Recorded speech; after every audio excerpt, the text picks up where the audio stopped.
Good morning dear student. Last lecture में हमने Coulomb's law की स्टडी किए थे। तो व्हाट इज़ कूलम्स लॉ? तो आपको पता है कूलम्स लॉ मीन्स क्या होता है, जिसमें पॉइंट चार्ज की स्टडी की जाती है। तो उन्होंने किसके बारे में, चार्जेस के बारे में, जो रेस में चार्जेस रहते हैं उनके बारे में उन्होंने स्टडी किया और उनके बीच में क्या रिलेशन होता है, क्या इंट्रैक्शन होता है, ये उन्होंने बताया। तो according to the Coulomb's law, तो कूलम लॉ की स्टेटमेंट क्या होती है? द फोर्स ऑफ अट्रैक्शन और repulsion between 2 point charges at a rest. यानी 2 पॉइंट चार्जेस किस में रहते हैं, रेस में रहते हैं, और उनके बीच में अट्रैक्शन या रिपल्शन होगा। वो किसको डायरेक्टली प्रोपोर्शनल होगा? मैग्नीट्यूड ऑफ चार्ज को। और किसमें इनवर्सली प्रोपोर्शनल होगा? Square of the distance between को। उसके स्क्वायर को क्या हो जाएगा? इनवर्सली प्रोपोर्शनल होगा।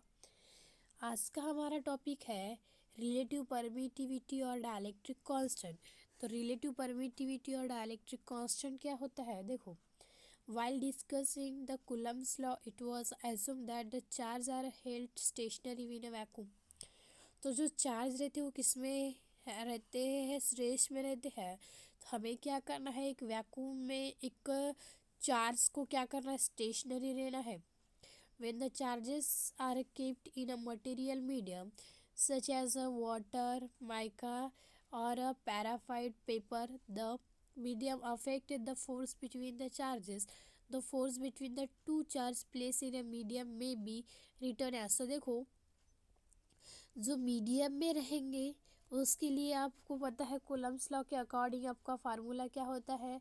F is equal to 1/4 pi epsilon naught. Okay, 1/4 pi epsilon not Q1 Q2/R² according to the Coulomb's law. तो क्या करना है आपको? डिस्कस करना है कि एक स्टेशनरी वैक्यूम लेना है। उस वैक्यूम में क्या करना है? चार्ज को स्टेशनरी यानी रेस्ट में रखना है। और दूसरा क्या लेना है आपको? मीडियम लेना है। उस मीडियम के लिए चार्ज क्या हो जाएगा, ये आपको फाइंड आउट करना है। तो देखो, एफ मीडियम के लिए जो चार्ज हुआ है, तो एफ मीडियम के लिए 1/4 pi epsilon Q1 Q2/R², where epsilon is called the absolute permittivity of the medium. जो एप्सिलॉन है वो क्या है? Absolute permittivity of the medium. इसके बाद नेक्स्ट है the force between the same two charges placed in a free space. देखो, पहले क्या लिया गया है? मीडियम में। तो मीडियम के लिए फार्मूला क्या मिला है? F medium. Okay, F medium equal to क्या मिला है? 1/4 एप्सिलॉन Q1 Q2/R²। ये मिला था किसके लिए? मीडियम के लिए। अब आपको हमें फाइंड आउट करना है फ्री स्पेस के लिए। तो देखो, इसके लिए क्या दिया गया है? F vacuum equal to 1/4 pi epsilon not Q1 Q2/R²। हम इसको इक्वेशन नंबर अगर 1 मानते हैं, ये वाली इक्वेशन को हम 1 मानेंगे और ये वाली इक्वेशन को 2। तो डिवाइड करना है equation number 2 divided by equation number 1। तो equation number 2 divided by equation number 1 करते हैं। तो एफ वैक्यूम की वैल्यू दी है, कितनी दी है? एफ वैक्यूम की वैल्यू आपको दिख रही है, कितनी दी है? F vacuum 1/4 pi epsilon not Q1 Q2/R²। तो equation number 2 divided by equation number 1 करेंगे तो F vacuum divided by F material होगा। इसकी वैल्यू कितनी दी है? एफ वैक्यूम की 1/4 pi epsilon not Q1 Q2/R²। और मीडियम की वैल्यू कितनी दी है? 1/4 पाई एप्सिलॉन Q1 Q2/R²। इसमें क्या है? यहाँ पे है एप्सिलॉन। मीडियम की वैल्यू कितनी है? एप्सिलॉन है। तो क्या हो जाएगा? देखो, ये गेट कैंसिल होगा, ये 4 पाई गेट कैंसिल। तो क्या बच रहा है यहाँ पे? 1/एप्सिलॉन नॉट डिवाइडेड बाय 1/एप्सिलॉन। ओके, अब आपको इस तरह से दिया है तो इसका क्रॉस मल्टीप्लिकेशंस करेंगे तो क्या हो जाएगा? 1/एप्सिलॉन नॉट इंटू 1, सॉरी, एप्सिलॉन/1। इस तरह से ये ऊपर जाएगा और नीचे आएगा तो क्या आएगा? Epsilon divided by epsilon not. इस तरह से आएगा। ओके, तो जो epsilon divided by epsilon not है उसी को ही बोला जाता है डाइलेक्ट्रिक कांस्टेंट। क्या बोला जाता है? Dielectric constant. The ratio epsilon divided by epsilon not is the relative permittivity of a dielectric constant of the medium and is denoted by epsilon R और के। जो क्या निकला है? अरे ई आर, जो एप्सिलॉन रिलेटिव परमिटिविटी यानी क्या होता है? Epsilon divided by epsilon not. तो किस किस के बीच का रेशियो होता है? एक absolute permittivity to the permittivity of free space के बीच का रेशियो यानी क्या होता है? Relative permittivity. जो देखो के और जो कि रिप्रेजेंट किया जाता है के से, किससे?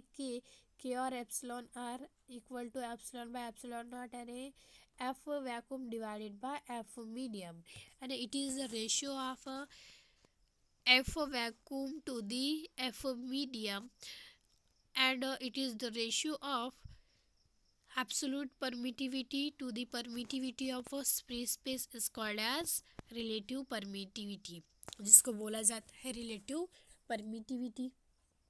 अब देखो कि epsilon R is the ratio of absolute permittivity of a medium to the permittivity of free space यानी किस किस के बीच का रेशियो है? एब्सोल्यूट परमिटिविटी जो कि रिप्रेजेंट किया जाता है एप्सिलॉन और रिलेटिव अरे absolute permittivity of free space के साथ रिप्रेजेंट की जाती है एप्सिलॉन नॉट से। उसके बाद epsilon R is the ratio of the force between a two point charges placed in a certain distance apart in a free space or vacuum to the force between the same 2 point charges when the place at the same distance in the given medium। और देखो किस किस के बीच का ratio है, फिर से वो किस किस के बीच का है? एक वैक्यूम के बीच का। किस किस के बीच का है? वैक्यूम के बीच का। To the force between the 2 point charges were placed at the same distance in the medium यानी किस किस के बीच का रेशियो है? F vacuum to the F medium यानी हम बोल सकते हैं कि जो रिलेटिव परमिटिविटी है it is the ratio of force between the vacuum to the force between the medium. तो जो एप्सिलॉन आर है इज अ डायमेंशनलेस क्वांटिटी है। क्या है? Dimensionless quantity. उसके बाद है epsilon R is the also called as specific inductive capacity. इसको बोला जाता है specific inductive capacitor. The force between the 2 point charges Q1 and Q2 place at a distance R in a medium of a relative permittive epsilon R is given by. तो इसके लिए formula क्या हो जाएगा? F is equal to 1/4 pi. अब आपको पता है जब क्या दिया गया है, जो एप्सिलॉन आर है यानी रिलेटिव परमिटिव किस किस के बीच का रेशो होता है?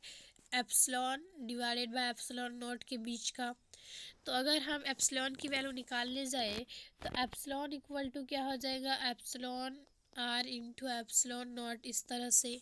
तो आपको पता है जो मीडियम के लिए जो फार्मूला था वो क्या था?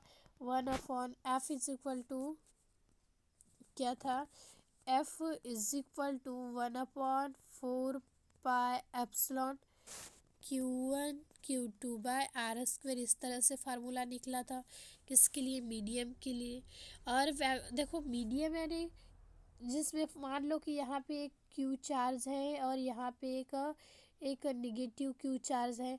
तो देखो जब ये एयर में है तो कुछ यहाँ पे एयर रेजिस्टेंस भी होगा। क्या होगा?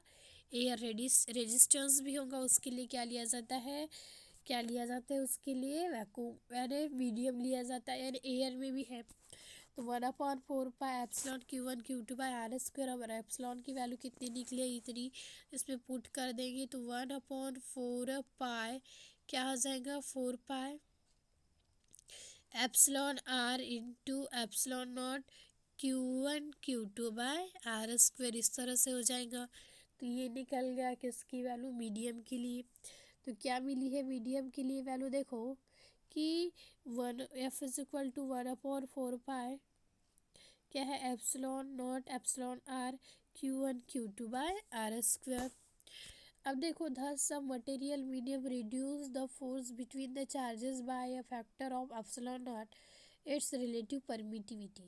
अब आपको पता है इसमें जो रिलेटिव परमिटिविटी है तो 1/4 pi epsilon not Q1 Q2 by R square इस तरह से दिया है। तो सभी जो फैक्टर है वो किसके ऊपर डिपेंड करती है, रिलेटिव परमिटिविटी के ऊपर। अगर ये जो रिलेटिव परमिटिविटी है ये अगर ज़्यादा है तो फोर्स कम होगा, और फोर्स ज़्यादा है तो ये क्या होंगी, कम होंगी।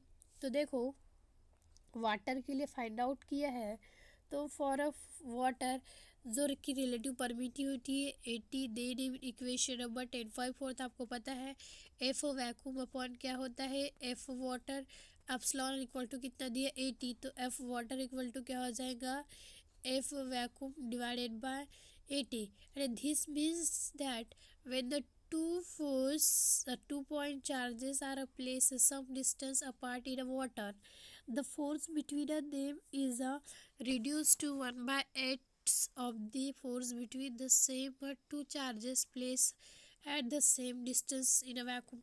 तो इसका मतलब जो वाटर है वो कितना है, जो वैक्यूम में जो फोर्स है उसका 1/18 टाइम्स फोर्स किस में है, वैक्यूम में है। ओके।